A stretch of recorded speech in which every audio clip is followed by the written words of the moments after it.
Hey, if you love the Lakers as much as I do, then prove it in the comments below. Type LAL in the comments because we've got a loaded Lakers report ready for you, but we can't get going until you let me know in the comments that you love the purple and gold. Type LAL and let's get it going on the Lakers report.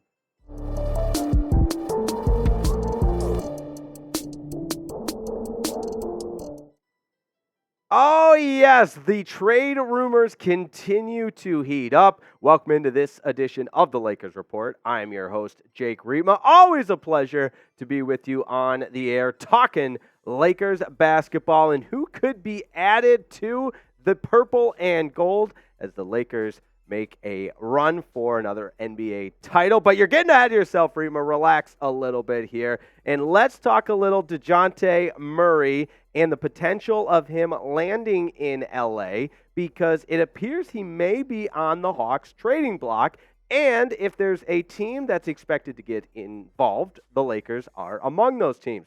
This from Shams, the latest from the Athletics NBA Insider, one of the best in the game. Keep in mind that, we're talking rumors, but there's always a chance that this could develop into fruition fast or, as we've heard from in the past, maybe played a little bit slower. But from Shams, one more player to keep an eye on, I'm told, a potential target for the Lakers, Hawks guard Dejounte Murray. So how about that, Lakers fans? You like the idea of bringing in a guy like Murray? Well, let's take a look at his production and evaluate for ourselves. Obviously, the points per game, 20.2, very impressive there. Moves the ball around with nearly 5 assists per game, active on the boards as well. But what really jumps out to me is the efficiency. You love to see that field goal percentage up around 46%. Really impressive there. And from the long line, 37.4%. That's a guy that can knock it down. So obviously it makes sense with the stats and everything like that on paper. But how about the actual logistics of the contract, and can the Lakers make it work? Here's a look at Murray's contract extension and what he is owed by the Hawks in the years coming. So for 2024 and 25, nearly $25 million. So yes, a guy that's putting up those types of numbers is obviously, and more often than not, going to yield a paycheck that's reflective of that. So how about 25, 26, nearly $27 million? You get the gist, up to nearly $28 million in the 26-27 season, and in 2028, all the way north of $30 million. So just like some of the other guys we've talked about on Lakers reports in the past, it's quite the investment financially. Yes, we certainly understand that. But if you're the Lakers front office, ponying up a little bit of cash to capitalize on this portion of the time that the Lakers have right now with striking while the iron's hot, while it's a roster that can win, while you're in position to maybe be players in the NBA postseason and the trade deadline and things like that, it makes some sense. And at the end of the day, 4 years, $114 million, that's quite the asking price that kicks in next year. So with that said, you still think about this Lakers rotation and the fact that Darvin Ham really, and you watch the games, I watch the games, it doesn't feel like Darvin Ham has really found that rotation yet.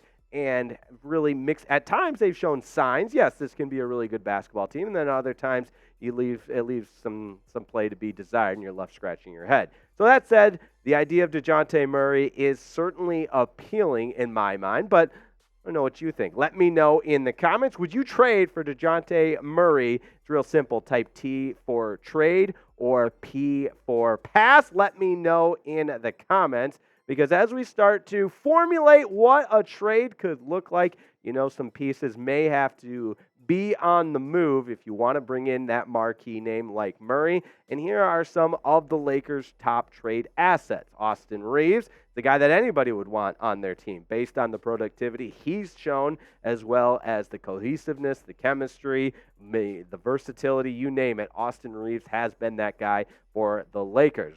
Rui Hachimura, another guy that can be a plug-and-play kind of guy and fit in just about anywhere, an asset to any team that would want to make a deal for him because of the versatile skill set. Now, that said, because they have value, maybe the Lakers don't necessarily want to send them on the road. Also, keep in mind, draft capital always in play here. So that first-round draft capital in the future is something the Lakers could utilize in the trade market. Now, we know Lakers do not want to trade Reeves. They've been very public about that, and I, for one, would agree with that. So you take him out of the equation, then you start formulating who else could we see on the go for the Los Angeles Lakers. And coming up, I'm going to tell you exactly how I see this one potentially playing out for the Los Angeles Lakers if they were to go through and make a deal for Murray. But first, I got to give a huge shout out to today's presenting sponsor. That is PrizePicks.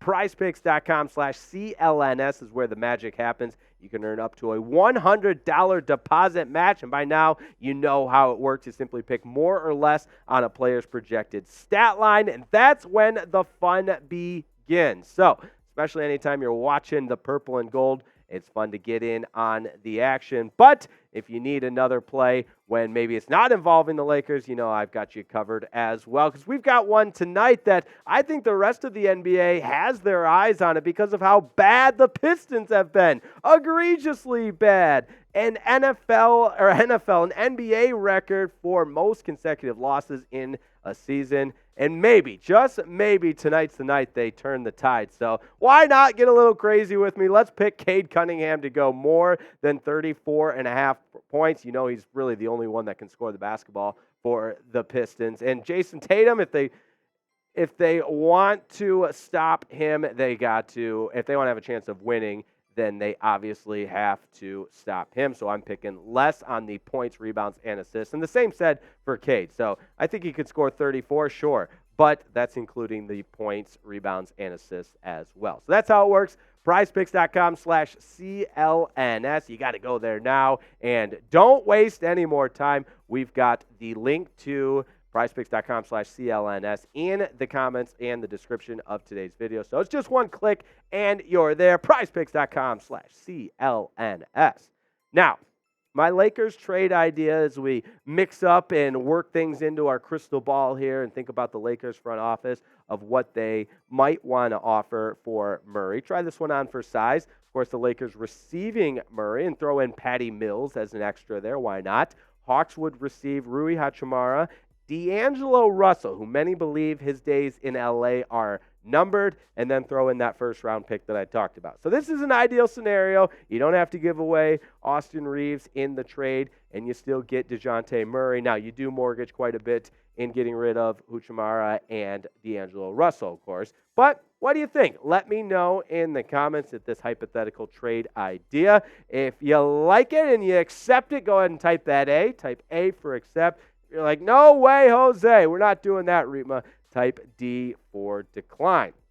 Now, another topic that we've been talking about time and time again because it seems to always be at the forefront of the NBA news and rumors is that Zach Lavine trade, and where is he heading? It seems like it's been a roller coaster for almost, well over a month now. And depending on who you ask, you might think, yeah, it's worth it, it's not worth it. But from majority of sources around the National Basketball Association, NBC Sports Report, and most notably Rob Pelinka, unlikely to pull the trigger on a Zach Lavine trade. So it seems like at times it's gained some momentum, then lost some momentum, gained some steam, lost some steam, so on and so forth. Now it feels like it's very unlikely for the Lakers to pull the trigger. And you look at the stats from Lavine. Yes, he's a scoring machine and a guy that can score from anywhere, but the Bulls have been better without him. It's pretty simple as that. They've been winning games without him, and when he's in the lineup, they have been a really bad basketball team. And you look at the efficiency numbers, you know, some of that field goal percentage and three-point shooting percentage less than Dejounte Murray.